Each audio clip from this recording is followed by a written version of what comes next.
Hola, ¿cómo están? Buenos días. Muchas gracias por acompañarnos a esta hora, 8:04 de este viernes 3 de noviembre, ya un nuevo inicio de mes.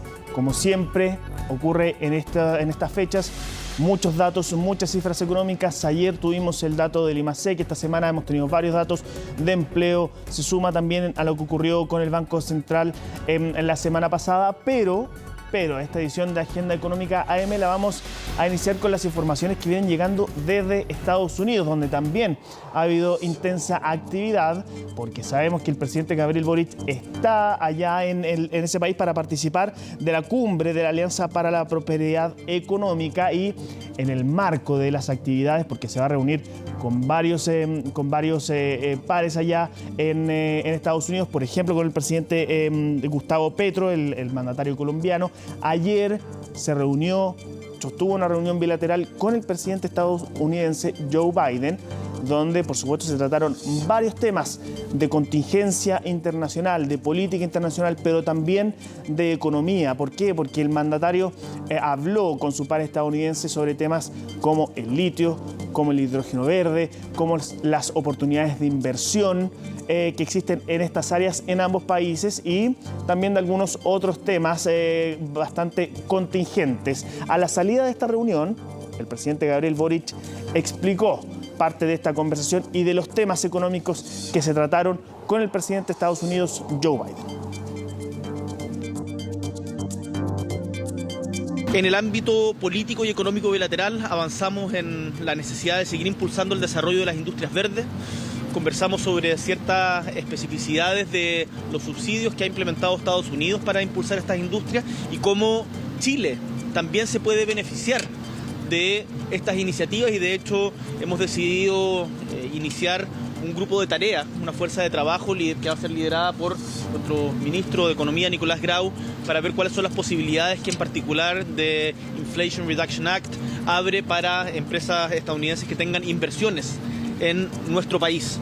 Le manifesté la valoración que tiene para Chile el mantenerse dentro del marco del programa Visa Waiver, y también le comenté sobre la importancia de la exportación de uvas para el sector agrícola en Chile y ciertas diferencias que hemos tenido respecto a este punto en específico, que los productores de uvas entenderán de qué estamos hablando. Y además le valoré mucho la aprobación después de años de espera del tratado sobre la doble tributación entre Chile y Estados Unidos. Y son otras informaciones que llegaron desde Estados Unidos también, los que han influido en algo que hemos estado muy pendientes acá en Chile, que es el dólar. Sabemos que la decisión que tomó el miércoles la Reserva Federal de mantener sin cambio su tasa de interés, sumado también a lo que conocimos de nuestro propio Banco Central la semana pasada, han afectado el tipo de cambio, han hecho un punto de inflexión en esta trayectoria al alza que veníamos viendo. Ha bajado bastante y hoy lo mantienen por debajo de los 890. ¿Cuáles son los factores y las proyecciones que hay para el dólar? Lo explica en la siguiente nota Francisca Bamontes.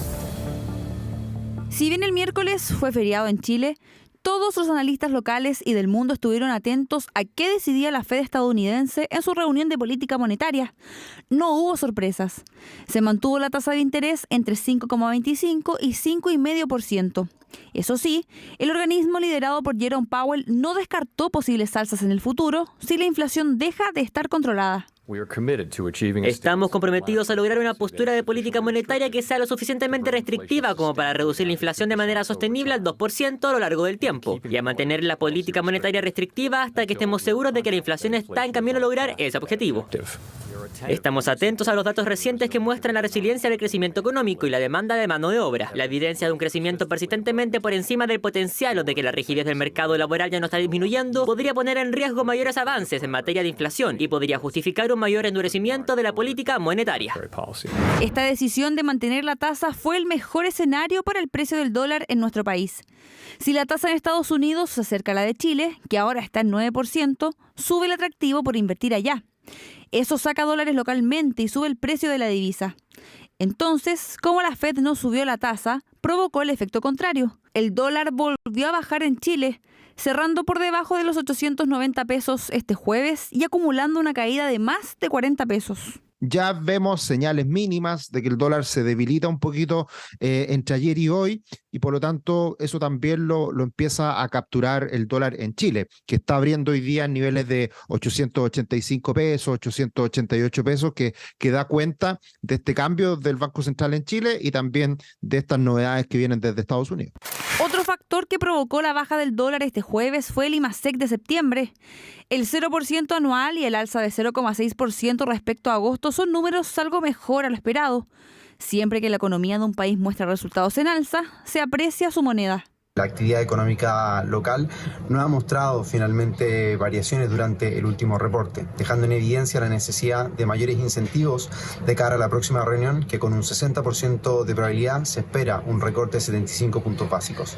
La volatilidad podría continuar teniendo en cuenta las votaciones de cara al mes de diciembre en torno al plebiscito de salida y con ello, por supuesto, mantener rangos elevados de cotización entre los 910 y los 880 pesos por dólar. Sumado a la situación de la Fed, donde el mercado está estimando que ya no podrían haber más alza de tasas, claramente se genera una presión bajista adicional que podría mantenerse pensando en los próximos días, pero para eso hay que estar muy atentos a la evolución, especialmente de los datos inflacionarios tanto en Estados Unidos como en Chile, para tratar de ver las siguientes decisiones que tengan los bancos centrales de estos países. Precisamente el próximo dato que puede marcar el trayecto del dólar es el IPC de octubre, que se publica el miércoles que viene. Ahí lo indicaba, lo escuchaban ustedes, Francisca Bamondes en su nota, el IPC de octubre que vamos a conocer este miércoles, y ya estamos analizando cuáles van a ser las proyecciones, las expectativas para ese dato. Ayer lo hicimos, tuvimos la oportunidad de conversar con Sergio Lehmann, economista jefe de BCI, que nos daba su visión sobre lo que podría traer este dato de IPC. Nosotros estamos proyectando que la inflación de octubre habría llegado a 0,5%, que es una inflación, ¿no es cierto?, alta, o por lo menos que no acomoda del todo, pero que está explicada fundamentalmente por alimentos y energía. Pero si uno descuenta esos factores y si uno al final se queda con la inflación que mide el Banco Central, inflación descontando alimentos y energía y algunos precios que son muy volátiles, esos componentes dan cuenta de una inflación, como ya bien decía, sacando eso, de 0,2%, que es una inflación bastante razonable, bastante alineada con los objetivos del Banco Central y por lo tanto reconoce, a pesar de este número para la inflación total algo alto, que la inflación ha continuado bajando. Y vamos a pasar a otro tema bastante interesante y que tiene que ver con algunas innovaciones que se desarrollan en nuestro país. Y me refiero a una exportación, la primera exportación comercial que se realizó acá en Chile o que se está realizando en estos momentos en realidad en Chile, de un combustible sintético, carbono neutral, y que ya va rumbo a Europa para ser probado, o más que probado, porque las pruebas ya se realizaron. Se trata de 24.600 litros de gasolina sintética producida por la empresa chilena HIF Global en Magallanes, en la planta Aru-Oni, y que van a ser utilizados por Porsche en Reino Unido. Se trata de un combustible que se desarrolla a partir de energía eléctrica que se genera eólicamente en la región de Magallanes. Se obtiene hidrógeno verde a través de la electrólisis, se separa la molécula de hidrógeno presente en el agua y luego esta se combina con CO2 que se extrae de la atmósfera, con dióxido de carbono. Ambas moléculas, la de hidrógeno y de CO2, se combinan, se sintetizan y lo que se obtiene es este combustible sintético neutro en CO2 y que se puede utilizar en distintas operaciones sin necesidad de cambiar la tecnología actual de estos motores. Los invito a revisar parte de las declaraciones que enviaron desde esta empresa sobre esta primera exportación comercial que se está realizando. En marzo realizamos el envío de los primeros litros de combustible para ser testeados por Porsche en Europa. Hoy estamos muy contentos porque estamos realizando la primera exportación comercial de este e-combustible para que sea utilizado por esta empresa en distintos usos allá mismo en Europa.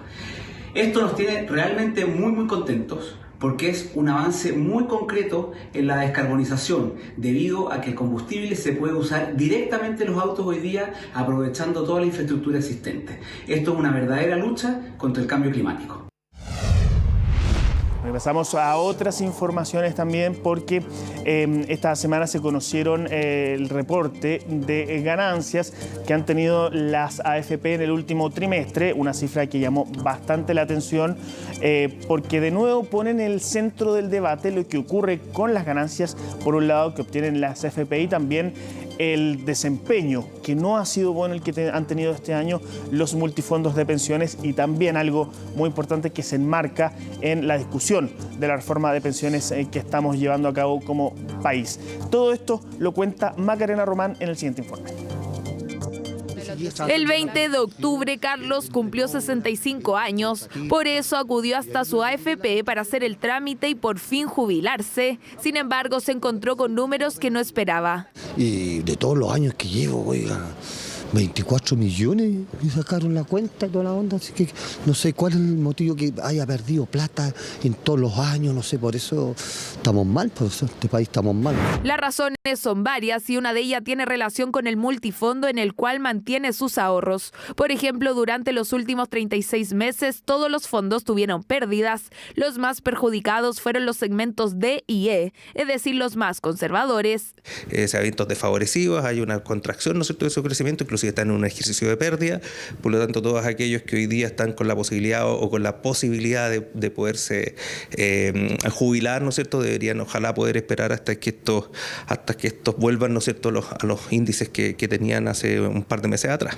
Pero mientras los ahorros de los cotizantes caen, las ganancias de las administradoras de fondo de pensiones registran alzas. Entre enero y septiembre, las aseguradoras tuvieron utilidades de $381 millones, 11% más respecto al mismo periodo del 2022, lo que se explica en gran medida por las comisiones de las cotizaciones. Más de un 90% constituye a las comisiones ordinarias, ¿verdad?, que de alguna manera todos los trabajadores aportan en el pago mensual de su cotización. Por eso, parte de las modificaciones que busca hacer el gobierno a través de la reforma de pensiones gira en torno al cálculo de las utilidades. La propuesta del gobierno, la comisión de las AFP pasa a calcularse sobre la base del saldo de los afiliados, y eso sí las va a alinear mucho más con el resultado de las inversiones. O sea, si el saldo baja porque hay rentabilidades negativas, eso también va a significar una disminución en las utilidades de las administradoras. ¿Esto pondría alguna presión adicional a la AFP en términos de buscar mecanismos de revertir estos malos resultados? Y en el peor de los casos, si no se puede revertir, de alguna manera es una solución justa, porque de alguna manera están asumiendo un riesgo proporcional la AFP y los cotizantes. Pero para que se concrete este u otro cambio es necesario encontrar acuerdos entre el Congreso y el Gobierno, algo que hasta ahora al menos se ve lejano. Las indicaciones a la reforma de pensiones, por ejemplo, se ingresarían recién post-17 de diciembre. Aquí el Gobierno debe jugar un rol proactivo y no ser temeroso. Es evidente que no se puede llegar a un acuerdo con quienes no quieren un acuerdo, pero si están los votos para que avance la reforma previsional con fuerzas que han mostrado apertura al diálogo y no son oficialistas, bienvenidos sea. Regulemos un límite de ganancias de las AFP y en casos de pérdidas que no sean traspasadas a los afiliados. Y para eso yo estoy dispuesto a legislar una ley corta ahora. Acuerdos que no llegan y que provocan que miles de personas como Carlos deban postergar sus decisiones tan válidas como jubilarse. Quería jubilarme, pero veo que no, voy a sacar muy poco.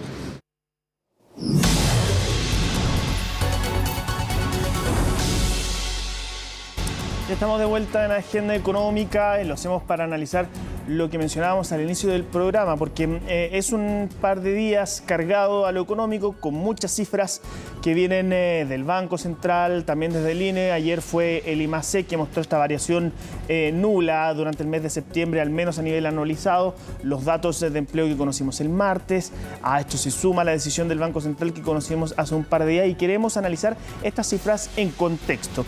Y para eso nos va a ayudar la economista del Observatorio del Contexto Social de la UDP, Carolina Molinara, a quien ustedes ya están viendo en pantalla. Carolina, muchas gracias por acompañarnos a esta hora de la mañana. Hola, muy buenos días, muchas gracias a ustedes.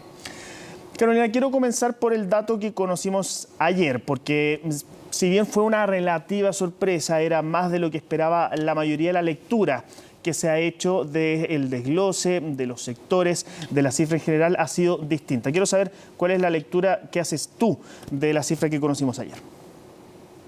La lectura con respecto a la variación mensual que tuvo el IMASEC en términos desestacionalizados es positiva. Es una variación del 0,6% que no veíamos desde enero de este año. Entonces, en ese sentido, nos sorprende al alza.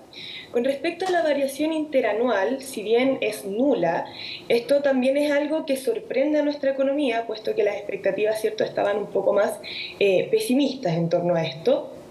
Pero lo que también sorprende de forma positiva es que después de 3 trimestres consecutivos de caídas anuales en el PIB, tenemos un tercer trimestre con un crecimiento positivo, aunque acotado, del 0,2%. Entonces, en ese sentido, nuestra economía, ¿cierto?, ya está empezando un proceso de recuperación en donde vemos que tenemos un crecimiento trimestral positivo. ¿Eso significa que ya estamos dejando atrás quizá la parte más dura de este ajuste que hemos estado viviendo ya hace harto tiempo? Claro, de hecho lo que esperamos es que para el cuarto trimestre de este año el crecimiento sea mayor. Esperamos un promedio de un crecimiento en torno al 1,5%, pero sin embargo igual nuestra economía está resiliente. Tenemos un crecimiento para septiembre nulo. Entonces, en ese sentido, si bien esperamos que estas expectativas mejoren, todavía tenemos que ser cautos con respecto a las cifras que estamos viendo en cuanto a nuestra actividad económica. Y considerando esto que tú señalabas de este último trimestre, ¿cómo esperan ustedes ahí en el observatorio que terminemos el año? Claro, nosotros esperamos entonces un crecimiento para el cuarto trimestre en torno a un 1,5%, lo cual son cifras positivas, y para finales del año 2023 estaríamos hablando de un crecimiento más bien nulo, aunque con un sesgo acotado positivo. Eso significa que estaríamos en torno a un crecimiento del 0%, pero con un sesgo positivo, un sesgo más bien al alza. ¿Y esto cómo lo tomamos, considerando algo que, por ejemplo, ha dicho el ministro Marcel varias veces, que ha relevado estas proyecciones que llegó a ver en algún momento, que hablaban de crecimiento bastante más importante, se habló incluso de un 1,5% negativo para el 2023, pero al mismo tiempo es un crecimiento nulo, o en el mejor de los casos sería un crecimiento nulo. Entonces, ¿cómo nos deja esto expectados para 2024? Claro, lo que tenemos es que todas las expectativas, ¿cierto?, y los ajustes de los escenarios bases se están ajustando dados estos datos y lo que se espera del cuarto trimestre al alza. Sin embargo, todavía tenemos una economía que está resiliente, que está saliendo, ¿cierto?, de esta recesión que tuvimos, y en ese sentido también lo que más se ve afectado, donde más vislumbramos dichos efectos, es en el mercado laboral. Entonces, si bien en términos de actividad económica está muy relacionado con, por ejemplo, lo que es la creación de empleos asalariados formales en el sector público, todavía tenemos mucho camino que recorrer con respecto a las estadísticas que reportan también los datos del INE con respecto al mercado laboral. Y ahí ustedes están de acuerdo con esto que ya se ha comenzado a hablar por parte de algunos analistas de que estaríamos frente a una crisis de empleo no declarada. ¿Cuál es la opinión que ustedes tienen en este respecto? Con respecto al empleo, el mercado laboral, ¿cierto?, ha estado recuperándose, pero débilmente. Nosotros el dato que conocimos el día martes vemos que el empleo asalariado privado, formal en el sector privado, lideró la creación anual de empleo.